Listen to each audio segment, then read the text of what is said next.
combat, you face the enemy without doubt, without pity or remorse. To survive, you must learn to fear nothing at all. Our story opens in an old man's tattoo shop where a young man is wincing in pain as he gets tattooed. What the fuck? You're doing it wrong! Furious, he threatens the old man with his gun. No, you didn't just disrespect me, did you? But before anything happens, another man walks in to deliver his mail. Looks like sand. Instead of a letter, the envelope contains a handful of black sand. Seeing this, the old man grows visibly anxious because the last time a client received such mail, they were found dead soon after. The old man himself still bears a chest wound from that time, but he survived. My heart is here. The two customers listening to his story don't believe a word of it and start mocking him. Until they discover a strange, nearly invisible door. Suddenly. Meanwhile, we meet Ray and an intelligence investigator named Mika, who receives a classified file about a major case involving a group of professional assassins. One of their high-profile victims was a Russian minister, murdered under mysterious circumstances. Ray and Mika are soon assigned to track down those responsible. And nobody's doing a damn thing to stop them. We're also introduced to our main character, Raizo. He runs into a friendly girl at a bank who asks for his help folding a piece of paper. If it's not too much trouble, could you help me with this? But she doesn't seem too fond of him just yet. Raizo is a serious, withdrawn, and cold young man, which makes it hard for others to connect with him. Sparking a tense confrontation within minutes. Meanwhile, the owner of a nearby laundromat begins hearing strange noises. When he goes to check, he discovers one of the washing machines completely filled with blood. Later, two officers meet in a park to discuss the mysterious case. They find out that a previous detective investigating the murder of the Russian minister was declared mentally unstable after making his findings public. Same thing that's going to happen to me if I hang around with you.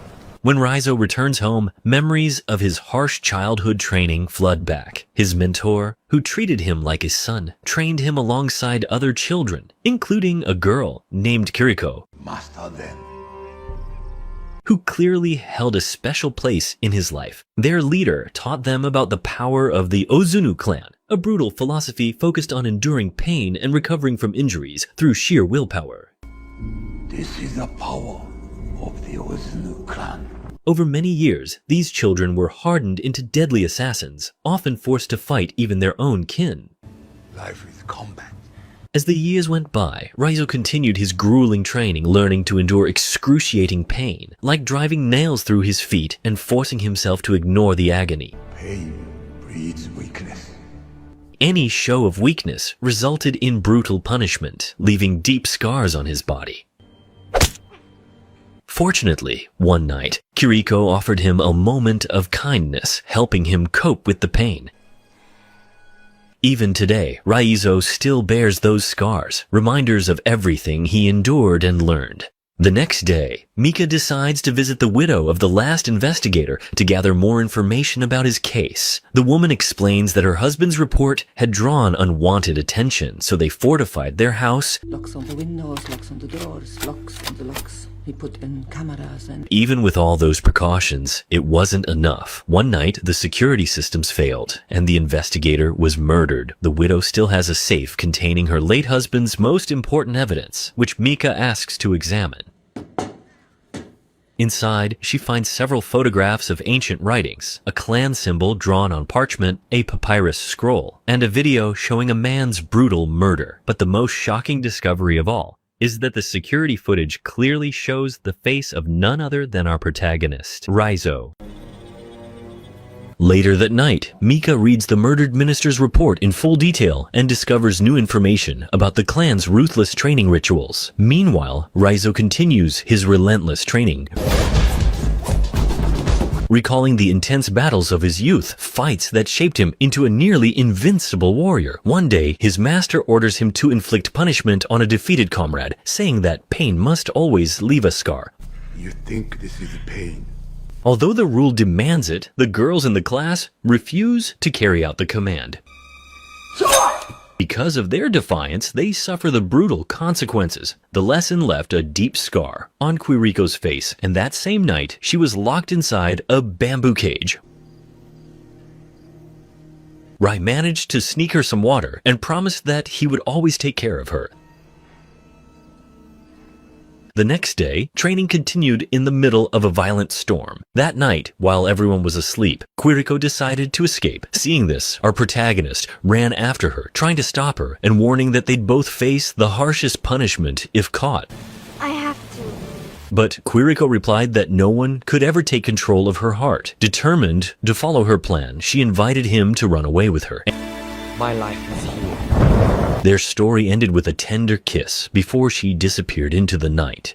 In the present day, our protagonist receives a photo of Micah, a clear sign that the detective might be in serious danger. Ray goes to warn her that they're being monitored.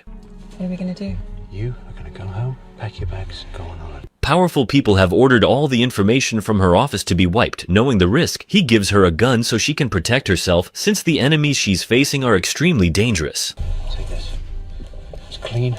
Later, she discovers that the power is out across the entire neighborhood, but she enters her house anyway. Within minutes, the worst happens. She finds an envelope filled with black sand. Just like at the beginning of the film, suddenly, a masked man appears ready to kill her.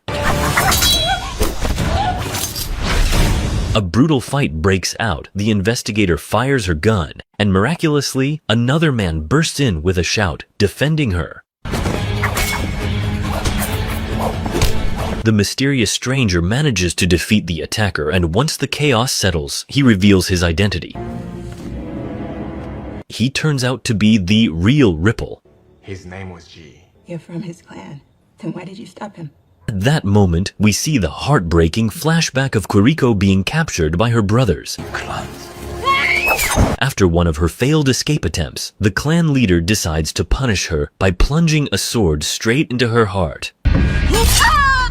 And she dies in front of the devastated eyes of the man who loved her. In the present, our protagonist meets Mika in her car. He's ready to help her, but we learn that ever since Quirico's death, he turned against his own clan. So, you must have been taken by the Azunu clan.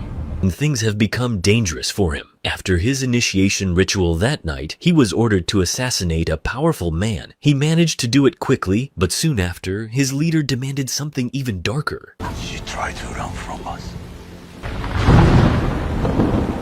To kill one of his own brothers, who had also tried to escape. He refused to obey that order. Driven by his sense of justice, he attacked his leader, instead causing the entire clan to turn on him and attempt to kill him. Outnumbered and desperate, our protagonist fought back, but was ultimately forced off the edge of a high building, plunging into the sea below.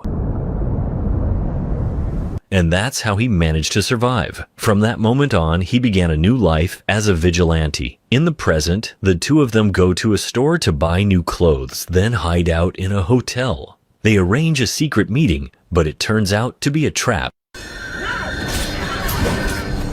The detective arrives with government agents, and within seconds, our protagonist is captured. Ray tells his friend that she's just following orders, but she insists that this is a huge mistake, sparking another argument.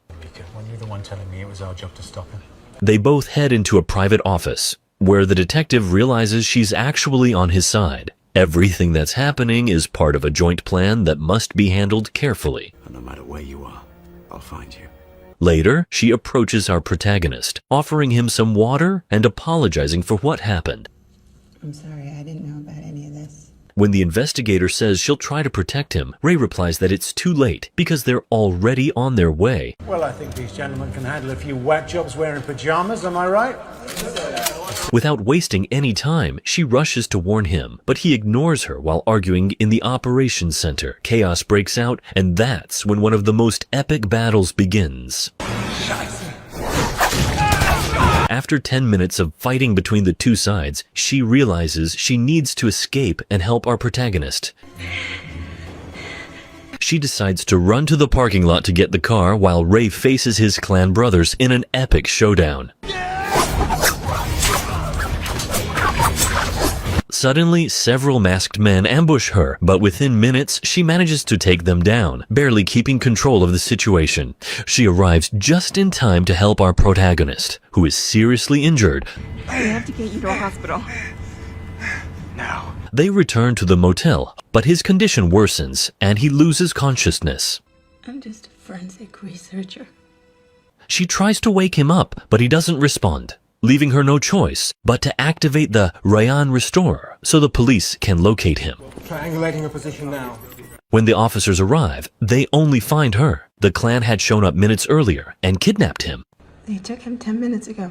Hours later, our protagonist wakes up inside a metal drawer. Without hesitation, he performs a technique that regenerates his body, heals his wounds, and makes him stronger than ever. But one of the clan leaders is determined to make him pay for betraying the entire group. Their disappointment runs deep because he possesses a special ability unlike any of his brothers. Remembered for 1,000 years. That's why they decide not to make him suffer slowly. Rezo starts vomiting, and right then, from Mika's tracker ship, a massive explosion erupts. Out of nowhere, a large battalion of police arrives and immediately opens fire. In the chaos, Mika frees our protagonist, who confesses that he overheard her entire plan, even while unconscious. Just because I was asleep doesn't mean I couldn't hear you. Just in time, Rayan appears to protect her, triggering another intense and time-consuming battle.